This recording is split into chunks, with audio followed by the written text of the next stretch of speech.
السلام عليكم ورحمة الله وبركاته. الحمد لله رب العالمين والعاقبة للمتقين والصلاة والسلام على سيد المرسلين وعلى آله وصحبه أجمعين. أما بعد. கண்ணியத்திற்குரிய அகில இலங்கை ஜமியத்துல் உலமாவுடைய கௌரவ தலைவர், கௌரவ செயலாளர், பொருளாளர் மற்றும் உண்டான தலைவர்கள், முழு நாட்டிலிருந்து வந்திருக்கக்கூடிய மாவட்ட பிரதேசத்துடைய பதவி தாங்குனர்களே, ஒவ்வொருவராக விழித்து சொன்னால் அதில் ஒரு 5 நிமிடம் சென்றுவிடும். ஒவ்வொருவருக்கும் தரப்பட்ட நேரம் வெறும் 15 நிமிடம் தான். அதனால் எனக்கு முன்னால் பேசியவர்கள் அநேகமாக ஒவ்வொருவரை உள்ளித்து உங்களை வரவேற்றார்கள். அதனால் நான் நேரடியாகவே விடயத்திற்கு வருவோம் என்று நினைக்கின்றேன். அதில் அடியனுக்கு கீழால் 2 பொறுப்புகள். ஒன்று அரபிக் கல்லூரி, மற்றொன்று யூத், அதாவது இளைஞர்கள், வாலிபர்களுடைய விவகாரம். ஆனால் இந்த இரண்டும் என்னை பொறுத்த வரைக்கும் இதில் நேரடியாக கடந்த காலங்களில் பொதுவாக ஜமியத்துல் உலமாவுடைய தலைமையகத்தில் ஈடுபட்டிருந்தாலும் இதில் கூடுதலாக இதற்கு பின்னால் தான் இன்ஷா அல்லாஹ் ஈடுபட வேண்டும். கடந்த நம்முடைய தெரிவுக்கு பின்னால் இந்த பொறுப்பு தரப்பட்டிருந்தாலும் சில வேலை பளுக்களின் காரணமாக இன்னும் முழுதாக இதில் ஈடுபட கிடைக்கவில்லை. இருந்தாலும் உங்களுக்கு தெரியும், அரபிக் கல்லூரிகள் என்பது நம்ம எல்லோருடைய முதுகெலும்பு மாதிரி. ஜமியத்துல் உலமா என்றாலே ஆலிம்களுடைய அந்த ஒரு நிறுவனம். ஆலிம்கள் உருவாகிற இடம் என்றால் அது அரபிக் கல்லூரிகள் தான். அரபிக் கல்லூரிகளுடைய இருப்பு தான் உலமாக்களுடைய இருப்பு. அல்லாஹ் அதை இன்னும் பலப்படுத்த வேண்டும். அதனால் நம்முடைய அரபிக் கல்லூரிகள் சம்பந்தமாக எதிர்காலத்தில் செய்ய வேண்டிய பல பணிகளை நாம் கொஞ்சம் கொஞ்சமாக அதை பற்றி யோசித்து மஷூராக்களை செய்து கொண்டிருக்கிறோம்.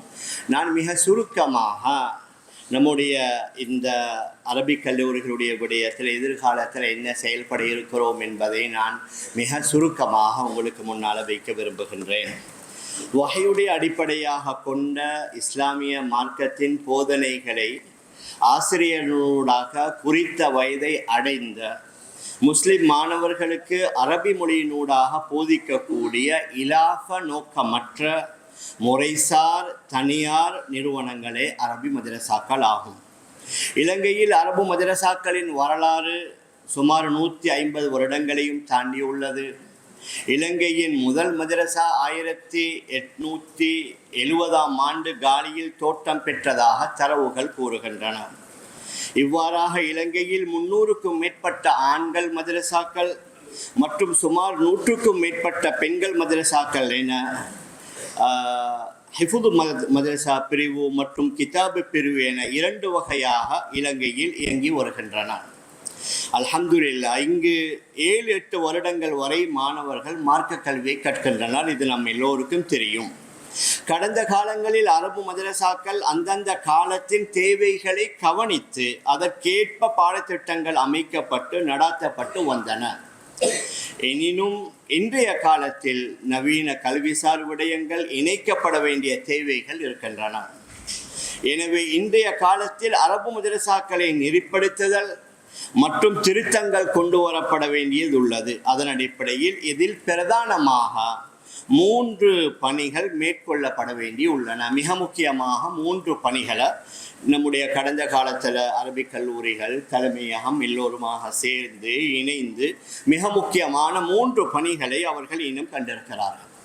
முதலாவது, பாடத்திட்டத்தில் திருத்தம் மற்றும் பரிணாமம். அதிலே சில வளர்ச்சிகள், முன்னேற்றங்கள், நவீன காலத்திற்கு தேவையான மற்றும் அதனுடன் ஒத்துப்போகும் திறன்கள், ஸ்கில்ஸ், பாடங்கள் மாத்தா இணைக்கப்பட வேண்டியுள்ளது.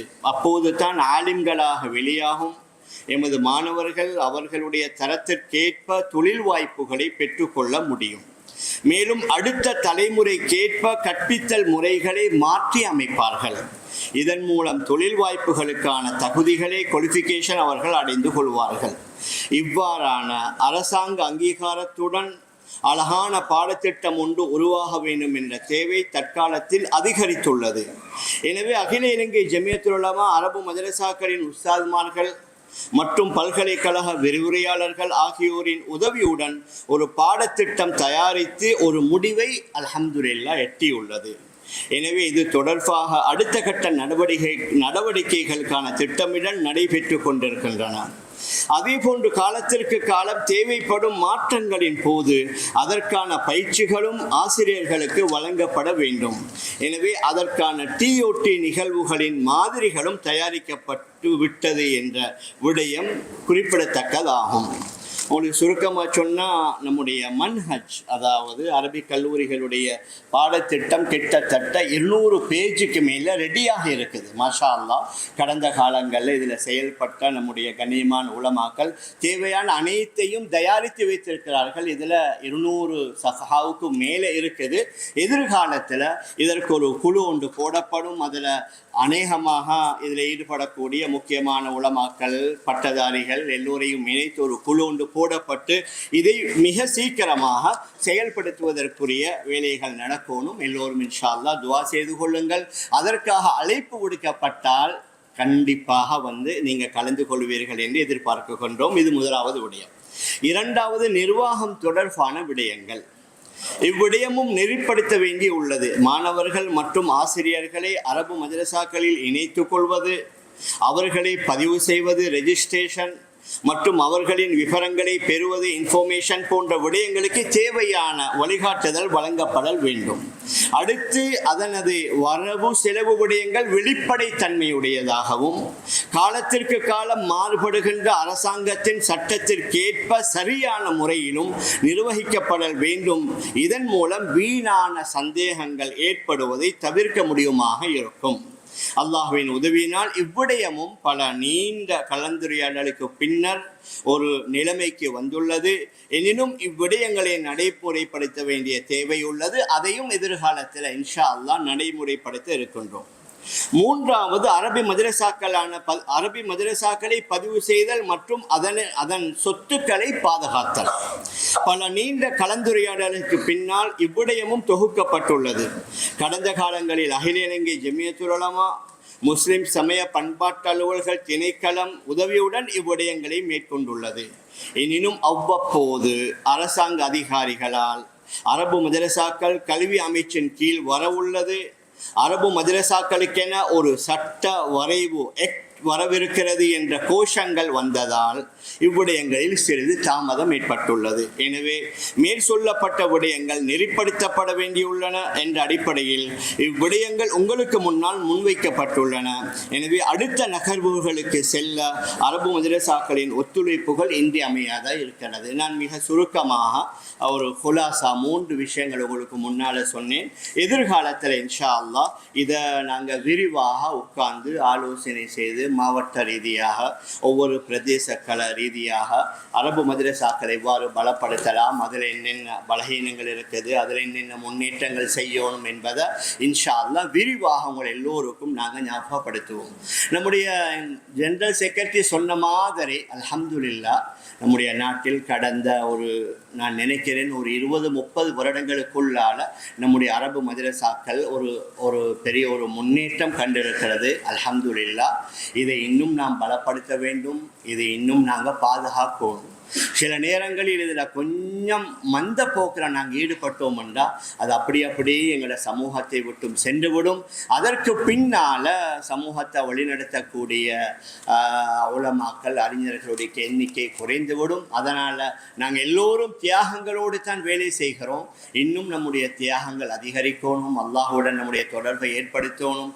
உலமாக்கள் மட்டுமிருந்து மாணவர்கள் இல்லாவிட்டாலும் செய்யலாம், மாணவர்கள் இருந்து உலமாக்கள் இல்லாவிட்டாலும் செய்யல. 2 சாராரும் தொடர்ந்து இதில் அவர்கள் தியாகத்துடன் வந்திருக்கக்கூடிய தனவந்தர்கள், சமூக தலைவர்கள் எல்லோர்களுடைய உதவியுடன் சேர்ந்து செய்தால் இதை பலப்படுத்தலாம். நான் ஏன் இதை சொல்கிறேன் என்று சொன்னால், ஒரு 3-4 மாதங்களுக்கு முன்னால் உஸ்பெகிஸ்தான் போகிற ஒரு சந்தர்ப்பம் கிடைச்சிச்சு. அங்கே தான் இமாம் புகாரி ரஹிமஹுல்லா அவர்கள் பிறந்து வளர்ந்து வாழ்ந்து மரணித்த அந்த ஊர். அப்போ அவர்கள் புகாரால் பிறந்தார்கள். பின்னால் சமர்கந்தில் அவர்கள் அடங்கியிருக்கிறார்கள். தாஷ்கந்து தான் தலைநகரம். நாங்கள் எல்லாம் படிச்சிருக்கிறோம்.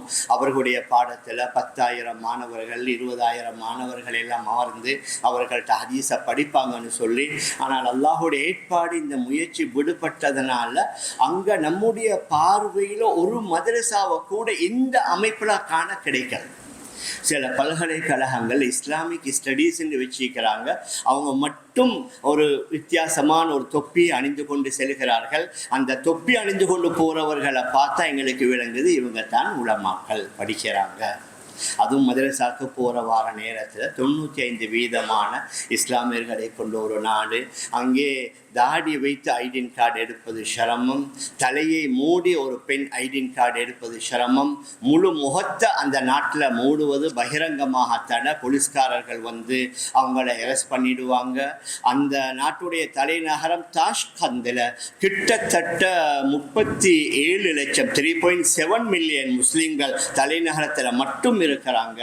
120 பள்ளிவாசல், தொழுவதற்கு மஸ்ஜிதை தேடுறதே சிரமம். அந்த அளவுக்கு பின்தள்ளப்பட்டிருக்கிறாங்க. என்றால் இவ்வளோ ஒரு முழு உலகத்திற்கு கல்வியினுடைய அறிவு ஞானத்தை போதித்த அந்த இமாம் புகாரியுடைய ஊரில் சரியாக முயற்சி நடக்கல. அந்த நிலை இப்போ நாங்கள் கண்கூடாக காண்கின்றோம். அதனால் அல்லாஹ் பாதுகாக்கணும். எதிர்காலத்தில் இதைவிட நல்ல சிறப்பாக அந்த நாடுகளும் அந்த ஊர்களும் வரணும்.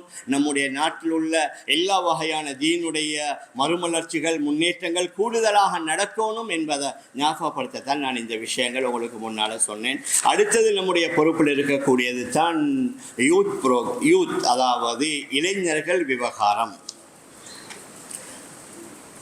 அதில் அகில இலங்கை ஜமியத்துல் உலமாவின் இளைஞர் விவகார பிரிவு முஸ்லிம் இளைஞர்களுக்கு தேவையான வாழ்க்கை திறன்கள், ஆன்மீக ஊக்கம் மற்றும் தலைமைத்துவ பண்புகளை வழங்குவதன் மூலம் நவீன கால சவால்களை எதிர்கொள்ளத்தக்க வகையில் அவர்களை வலுப்படுத்துவதற்கு அர்ப்பணிப்புடன் செயல்பட்டு வருகிறது.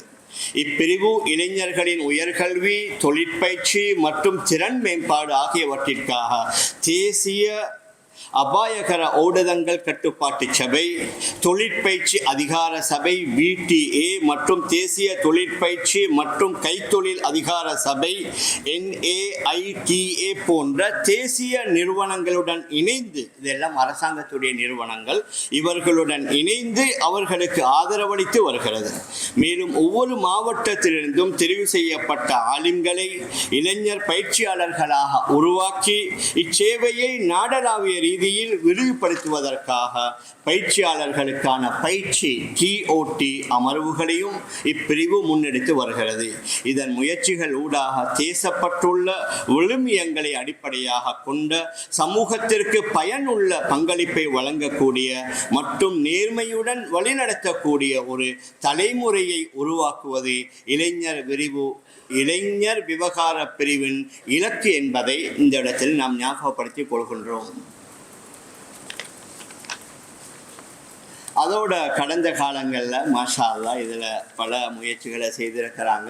அதைத்தான் உங்களுக்கு முன்னால் போட்டிக்கிறாங்க. ACJU இளைஞர்கள், அவர்கள் இளைஞர்களை வழி நடத்தணும்னா பெற்றோர்கள், சமூக தலைவர்கள், இந்த 2 சாராரும் மிக முக்கியம். வெறும் இளைஞர்களுக்கு மாத்திரம் சில விடயங்களை சொல்லி அவர்களை நெறிப்படுத்தேலாது. அதற்காக முக்கியமாக தேவைப்படக்கூடியவர்கள் பெற்றோர்கள், சமூக தலைவர்கள். அதனால் நம்முடைய அகில இலங்கை ஜமியத்துல் உலமா இலங்கை விவகார குழு அடிக்கடி இலங்கையில் உள்ள பல பாகங்களுக்கு சென்று பல நிகழ்ச்சிகளை கடந்த காலங்களில் செய்திருக்கிறார்கள். 2014 2025 வரைக்கும் வாழ்க்கை பயிற்சி பட்டறை என்று 119 நிகழ்வுகளை செய்திருக்கிறார்கள். ஆரோக்கியமான வாழ்க்கை பட்டறை சுமார் 82 நிகழ்ச்சிகளை செய்திருக்கிறார்கள். பெஸ்ட் சிட்டிசன் நிகழ்ச்சி கிட்டத்தட்ட 34 நிகழ்ச்சிகளை செய்திருக்கிறார்கள். அதே மாதிரி பெற்றோர் நிகழ்ச்சி ஒவ்வொரு எங்கெங்க ஏற்கனவே உங்களோட பல மாவட்டங்கள்ல இருந்து கடந்த காலங்களில் பேசி இந்த இளைஞர் விவகார குழு உங்களோட பேசி பேமெண்ட் எடுத்து உங்களோட ஊர்களுக்கு வந்து ஜும்மாவுக்கு முன்னால பாடசாலைகளில் நிகழ்ச்சி, அதற்கு பின்னால ஜும்மாவுடைய நிகழ்ச்சி, அதற்கு பின்னால பெற்றோர்களுக்கு தேவையான வழிகாட்டுதல், மீண்டும் மாலையில மாணவர்கள் இந்த ட்ரக்ஸுக்கு எடிக்ட் ஆகி இருந்தால் அதிலிருந்து அவர்களை எவ்வாறு வெளிக்கொண்டு வருவது போன்ற பல நிகழ்ச்சிகளை மையமாக வைத்துத்தான் பெற்றோர் நிகழ்ச்சி. அதே மாதிரி ஆசிரியர் நிகழ்ச்சி சுமார் 22, இளைஞர் பயிற்றுவிப்பாளர் பயிற்சி என்று 3 இவ்வாறு கடந்த காலங்களில் பல நிகழ்ச்சிகளை செய்திருக்கிறது. அதோடு உங்களுக்கு தெரியும், இந்த ட்ரக்ஸுக்கு எடிக்டான பல புனர்வாழ்வு நிலையங்கள் இருக்குது. அது அரசாங்கம் செய்து கொண்டிருக்கிறார்கள். எதிர்காலத்தில் இன்ஷா அல்லாஹ் ஜமியத்துல் உலமா இதற்காக தனியாக ஒன்றை உருவாக்கி செய்வதற்குரிய ஒரு ஆலோசனையை நாங்கள் செய்து கொண்டிருக்கிறோம் தனியாக. ஏனென்றால் பல ஊர்களில் நூற்றுக்கணக்கானவர்கள் இதற்கு எடிக்டாக இருக்கிறாங்க. அரசாங்க இதில் அது ஒரு முறையில் போகும். ஆனால் ஆன்மீக அடிப்படையில் அவர்களுக்கு தர்பியா, அவர்களுக்கு தஸ்கியா எல்லாம் கொடுக்கப்பட்டு அல்லாஹுடன் அவர்களை தொடர்படுத்துவது போன்ற இன்னொரு பல விடயங்களுடன் நாங்கள் தனிப்பட்ட முறையில் செய்வதற்குரிய முயற்சிகளும் ஆலோசனைகளும் நடந்து கொண்டிருக்கின்றன. துவா செய்யுங்க, அதையும் செய்வதற்கு இருக்கிறோம். அதனுடன் சேர்ந்து அரசாங்கத்தால் நடத்தப்படுகின்ற கந்தக்காடு சிகிச்சை மற்றும் புனர்வாழ்வு நிலையம் பொலன்னருவ, சேனாபுர புனர்வாழ்வு நிலையம் பொலன்னருவ, அதே மாதிரி வவுனியா புனர்வாழ்வு நிலையம், ஜெயவிரு சமாதி புனர்வாழ்வு நிறுவனம். இதில் கந்தக்காடில் 5 நிகழ்ச்சிகள், சேனாபுரத்தில் 6 நிகழ்ச்சிகள், வவுனியாவில் 5 நிகழ்ச்சிகள், ஜெயவிரு சமாதி போன்றத்தில் 1 நிகழ்ச்சிகள். இவ்வாறு பல நிகழ்ச்சிகளை அவர்களுடைய புனர்வாழ்வு மையங்களுக்கு சென்று அல்ஹம்துலில்லாஹ் செய்திருக்கிறார்கள்.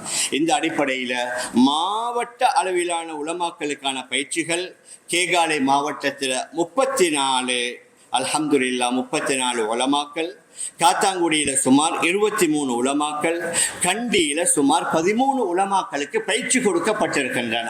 ஒவ்வொரு மாவட்டத்தில் அவர்களுக்கு தேவையான வழிகாட்டுதலை கொடுக்க ஜம்மியாவிலிருந்து ஒருவர் 2 பேரை வைத்து எங்களால் செய்ய முடியாது.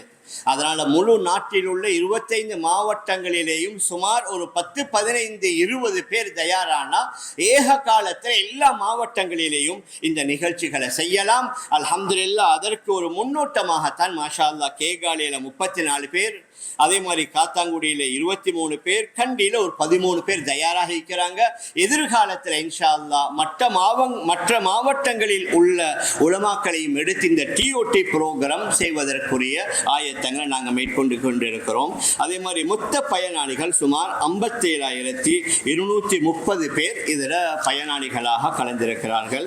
அதோட யூத் கமிட்டி நீங்கள் போடப்பட்டிருக்குது பாருங்கள். இதில் உலமாக்களும் இருக்கிறாங்க. ஷேக் ரிஃபா ஹசன், ஷேக் நுஅமான், ஷேக் அஸ்லம், ஷேக் சுக்ருதீன், அதே மாதிரி ஷேக் அப்துல் ரஹ்மான், அப்துல் ரஹீம், ரதுவானி, அதே மாதிரி ஷேக் ஜஃபருல்லா.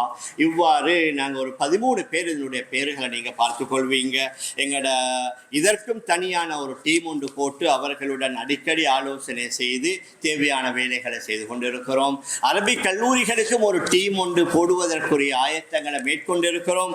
அது கொஞ்சம் பெரிய வேலையாக இருக்கிறதுனால இன்னும் அதில் பலர்கள் உள்வாங்கப்பட இருக்கிறார்கள். இந்த நேரத்தில் உங்கள் எல்லோரையும் வேண்டி விரும்பி கேட்டுக்கொள்வது, ஏதோ பொறுப்பு தரப்பட்டிருக்கிறது, எங்களை விட கூடுதலாக நீங்கள் மாஷா அல்லாஹ் களத்தில் வேலை செய்கிறீங்க, தியாகங்களோட வேலை செய்கிறீங்க. பல சிக்கல்கள் சிரமங்களுக்கு மத்தியில் பலவிதமான வேலைகளை உங்களோட குடும்ப பொறுப்பு, உங்களோட மதரசாவுடைய பொறுப்பு, உங்களோட மஸ்ஜிதுடைய பொறுப்புகளுடன் சேர்ந்து என்ற ஜமியத்துல் உலமாவுல எந்த வகையான கொடுப்பனவுகளும் உங்களுக்கு இல்லை. நீங்கள் உங்களோட சொந்த காலம், உங்களோட நேரத்தை கொடுத்து தான் மாஷா அல்லாஹ் இன்றைக்கு நீங்கள் எல்லாம் முழு இலங்கையிலிருந்து வந்திருக்கிறீங்க. நேற்று பகல், நேற்று மாலையில் புறப்பட்டு இரவாக பிரயாணம் செய்து உங்களோட சொந்த பணத்தால் தான் வந்திருக்கிறீங்க. நான் சொல்றது எங்களை விட கூடுதலாக நீங்கள் கஷ்டப்படுறீங்க, தியாகம் செய்கிறீங்க. உங்களுடைய சிரமங்களை, உங்களுடைய தியாகங்களை அல்லாஹ் வீணாக்க மாட்டான். அதற்குரிய முழுமையான கூலிகளை தருவான். ஏதோ ஒரு அடிப்படையில் அல்லாஹ் இந்த நாட்டுடைய பிரதிநிதிகளாக எங்களை ஆக்கி வைத்திருக்கிறான். நாங்கள் இருக்கிற நேரத்தில் எங்களால் முடியுமானத்தை செய்து இந்த எதிர்காலத்தில் வரக்கூடிய சந்ததியினருக்கு நல்ல ஒரு களம் அமைத்து நாங்கள் கொடுத்து விட்டு சென்றால் இன்ஷா அல்லாஹ் நாங்கள் மரணித்தாலும் அவர்கள் செய்கின்ற நலவுகள் உள்ள அந்த நன்மைகள், கூலிகள் எங்களோட மன்னரைகளுக்கு வரும். அந்த அடிப்படையில் நாங்கள் செய்யக்கூடிய வேலைகளை இஹ்லாஸுடன் அல்லாஹ்வை திருப்திப்படுத்துவதற்காக வேறு எந்த சுயநலமும் இல்லாமல் இஹ்லாஸோடு செய்வதற்கு எல்லாம் வல்ல அல்லாஹ் நம் அனைவர்களுக்கும் துணை புரிவானாக. வஸல்லல்லாஹு வஸல்லம் அலா சய்யிதினா முஹம்மதின் வ ஆலிஹி வ ஸஹ்பிஹி அஜ்மஈன் வல்ஹம்துலில்லாஹி ரப்பில் ஆலமீன். வஸ்ஸலாமு அலைக்கும் வ ரஹ்மத்துல்லாஹி வ பரகாத்துஹு.